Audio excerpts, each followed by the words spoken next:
In January of this year, the Department of Education started mailing out wage garnishment notices to the first batch of borrowers in the default.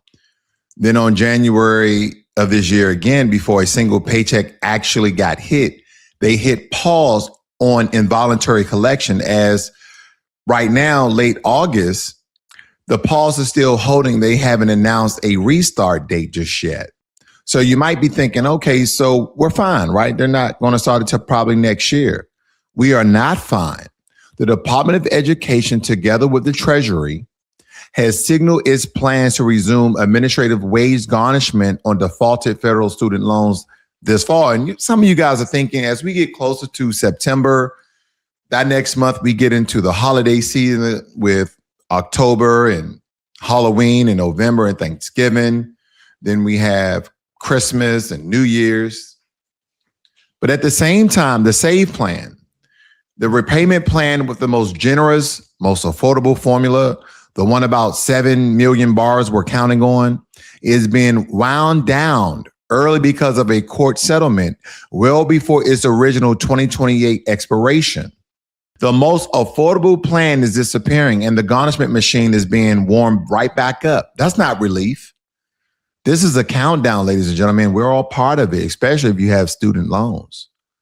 If you're connected to someone, related to someone with student loans, they may be going through a rough time right now because unfortunately in America, education is very, very, very expensive. Why does this matter? Because of what garnishment actually does to a working family when it restarts. Employers can withhold up to 15% of your disposable earnings. They got to leave you at least $217.50 a week. And you're owed at least 30 days notice, but 15% off a check that's already stretched thin is not a rounding error. That's the light bill. That's a car note. That's the difference between groceries for the month and a credit card you can't pay. And here's the cruel part of how default works, right? Once you're in default, they can garnish your wages. They can snatch your tax refund. They can even come after a piece of your Social Security. Now, I do have some context regarding Social Security because they left seniors alone with this one, but I don't think everyone is safe. And I'm gonna give you some more information regarding that, especially if you are a senior. But nevertheless, it's one of the only debts in America that can follow you into retirement. So when I say that the machine is loaded, I mean it can reach into parts of your life almost no other debt can touch. Education Department will start sending out notices to about 1,000 borrowers beginning the week of January 7th, with more notices set to go out each month after that. Right now, millions of student loan borrowers are considered in default, meaning they are 270 days past due on payments. The Education Department must give student and parent borrowers 30 days notice before their wages can be garnished. Now, this process allows the agency to order non-federal employers to withhold part of an employee's income to pay off the student loans. The federal government can take 15% of your after-tax income. Some critics argue this process will put a strain on Americans who are already struggling to make ends meet. In Washington, I'm Rachel Hersheimer. Well, now here's a part where I have to show you the receipts, guys. Come on now, dog. Because this debt does not sit on all shoulders the same way. We know that different demographics within America go through their different sorts of economic triumphs and their different economic failures. Now, for Black borrowers, we are 5 times more likely to default on student loans than our white and Asian counterparts. 5 times. And it starts with how much we owe in the first place. The average Black borrower, person who took out that loan, carries somewhere around $52,000 in student debt, nearly double the roughly $28,000 the average white person who loan carries. Black bachelor's degree. Those graduates hold almost $25,000 more in debt than their white classmates just 4 years after graduation. And it doesn't get better with time. It gets worse. Oh my God! 4 years after graduation, Black borrowers owe about 12% more than what they originally borrowed. And the timeline is counting down, ladies and gentlemen. 20 years after starting college, the median Black borrower still owes 95% of their original balance. That's according to educationdata.org. Let that sit in for a moment, because 2 decades of payments and the balance has barely moved. That's not a spending problem. That's a math problem banked into the loan. And look, what did Doge do? Nothing. Damn. We have an exorbitant amount of millions and billions of dollars to cut this fund, to go to war with Iran, to chase down illegal immigrants. Not stating that those are not profitable to America as a whole. But where is the incentives? Is someone going to state DEI with this one? Wait a minute. Are they going to state affirmative action? I'm just asking for an entire population of people, as well as others. So why is the debt so much heavier on Black Americans than others? If you follow the power and it lines up, one, the wealth gap. A white family in the country holds several times the wealth of a Black family. So when the tuition bill comes, our students borrow more and get less help from home, while a lot of white classmates get a check from their parents and to help wipe their bill clean. 20 products, already built, already running. Payments, health, developer tools, course platforms. Own one outright. Lifetime license on your own server. Or we run it from $49 a month. 900 to 6,000, all of it on the page. The one that is not here, we build it from 6,000. Built right, kept running. lova.dev. 2 revision rounds, a lifetime bug warranty, the whole repository. Every price here is a starting point. Small business or veteran owned, 10% off. The wage gap. As we graduate with more debt and then get paid less for the same degree, so there's simply less money left over to attack the balance. 3, for-profit colleges. Predatory schools targeted Black students hard, promised the moon, loaded them with debt, and left too many with a credential the job market didn't respect. Did you guys ever go to your counselor in school and they pointed you towards an easy degree like social work or sociology or therapy? Ladies and gentlemen, I'm not saying that we don't need therapists and psychiatrists, but a lot of these degrees take 10, 15, 20 years to actually make good money. What? And believe me, all debt and no ladder. Why not IT? Why not tech? Why not software, where the money really is today?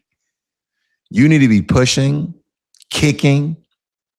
You get a community that borrows more, earns less, and can never catch the interest. So when the government flips the garnishment switch back on, it isn't landing evenly across America. It's landing hardest on the households that were already handed the heaviest version of the loan. What? But let me be fair and give you the full picture, because I know the other argument, and part of it isn't crazy. The other side says you signed the paperwork. You borrow the money. You pay it back. That's how a loan works. And I agree, 1,000%. That's how it works. And it isn't the taxpayer's job to cover your degree. It is not. And on the personal responsibility piece, fine. Nobody's saying debt shouldn't just vanish into thin air with no plan, but here's what the argument conveniently skips. This was never a level playing field. And here's another thing. This is where I believe we should definitely pocket watch. Because when the government extrapolate, subtract, take your tax money and do whatever the hell they want to do with it, with whatever country, whether it's supporting the war between Ukraine and Russia, supporting the war between Israel and Houthi and Houthi, all these different terrorist groups in the Middle East, in the state of Palestine, within the Gaza region.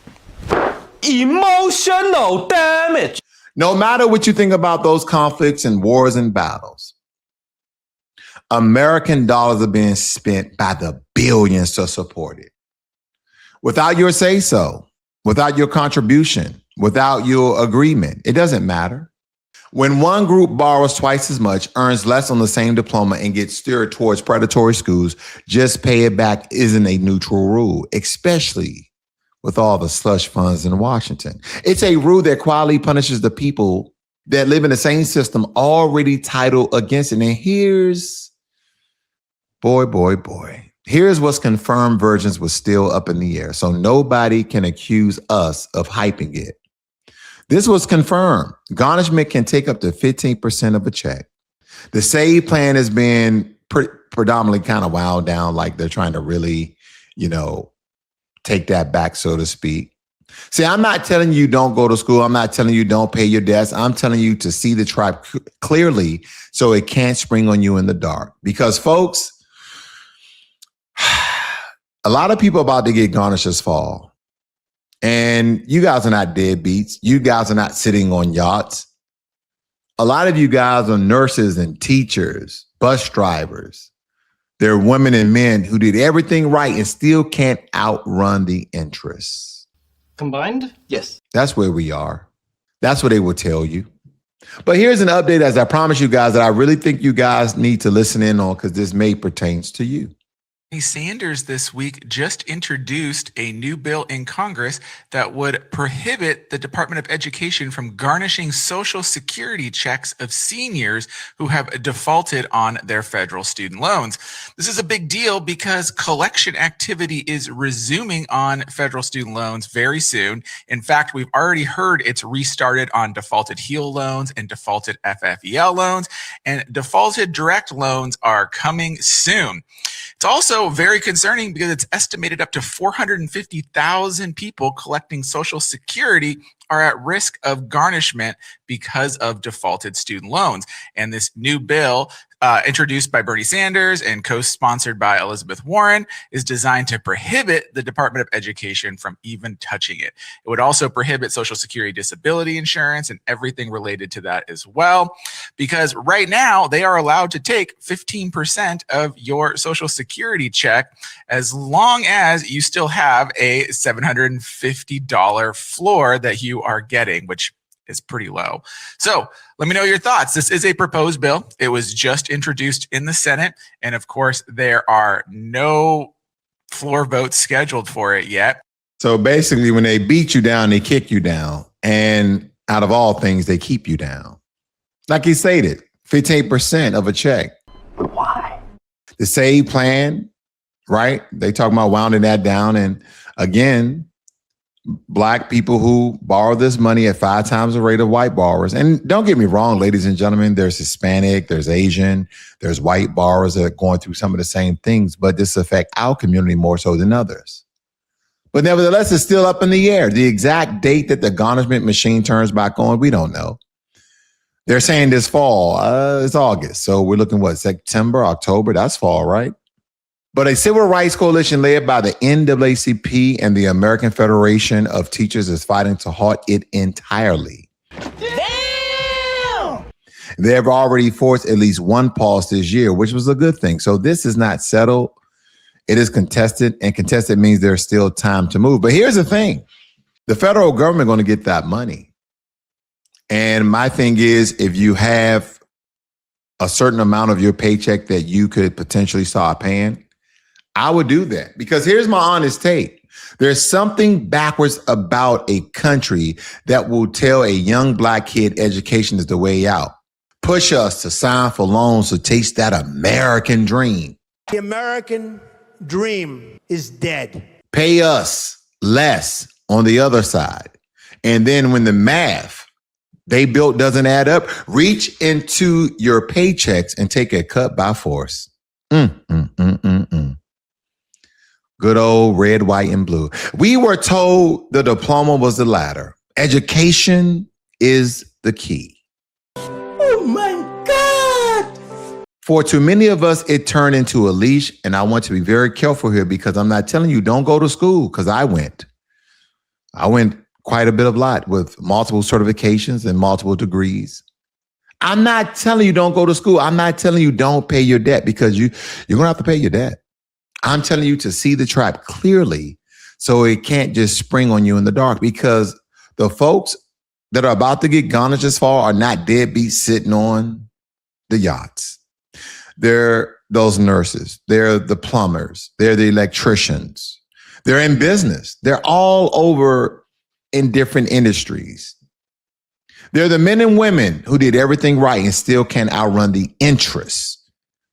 That's who this hits the hardest. So here's what to watch, and more important, here's what to do, because this segment is the reason to stay to the end. If you're in default, you have options right now before the fall restarts. 1, loan rehabilitation, a series of agreed on income-based payments that can pull you out of default and stop garnishment. You do not want garnishment, because this federal government and this administration look forward to the full 15%. Maybe you can come up with a loan rehabilitation plan that only takes 5%, or an amount that you both can agree on. 2, consolidation, which can move you out of default faster in some cases, depending on the structure of the loan and the deal. Because again, anytime you consolidate your debt, don't forget that starts a new loan, and that could be haphazardly bad for your income or for the financial situation that you're in. Number 3, get into an income-driven repayment plan like an IBR or a ICR or a PAYE, known as PAY. Because with the SAVE plan that is, going away, those are what's left. And for a lot of folks, the payment can drop to something you can actually live with. Right? So we have to jump on this. We have to be proactive instead of reactive. Hopefully there's enough people who are going to hear this broadcast or share with those who need to hear this broadcast to get this information. Number 4, do not ignore the mail. Don't ignore your mail. Don't just tear it up thinking it's some trash mail you just kind of get rid of, a bunch of marketers. Read your mail, ladies and gentlemen, because it's coming. A garnishment notice gives you at least 30 days and the right to object and ask for a hearing, but only if you open it and act. And 5, watch the fight. The NAACP is finally doing something, or at least attempting to do something, and the AFT are pushing to stop this restart code. The pressure is real, and the public attention is part of what forced that pause in the first place. So it could happen, but again, they can pause it, they can delay it, they can stop it for a while, but the federal government is going to want this money. I want you guys to think about that. And for free, no less. No cost help getting your footing for food, housing, healthcare, and the civic tools to fight back. That's why I always point you guys over to ourvoicevote.org, because it's a knowledge hub where you can go to and link to other resources to help your situation. Knowledge is the one thing they can't garnish. So with all that being said, here's the big picture. These stories may look separate, but they all are connected by one thing. You already know the answer: power. Who has it, who abuses it, who gets protected, and who pays the price. And that's why we're going to keep watching these stories closely, especially the ones the national media tries to skip over. So the powers that be can absolutely ring in the American people, especially Black people. Drop your thoughts in the comment section below. Hit the like button. Subscribe to the channel. Either you hate or love watch. And share the video with somebody who needs to hear the truth behind all the national media bogus headlines.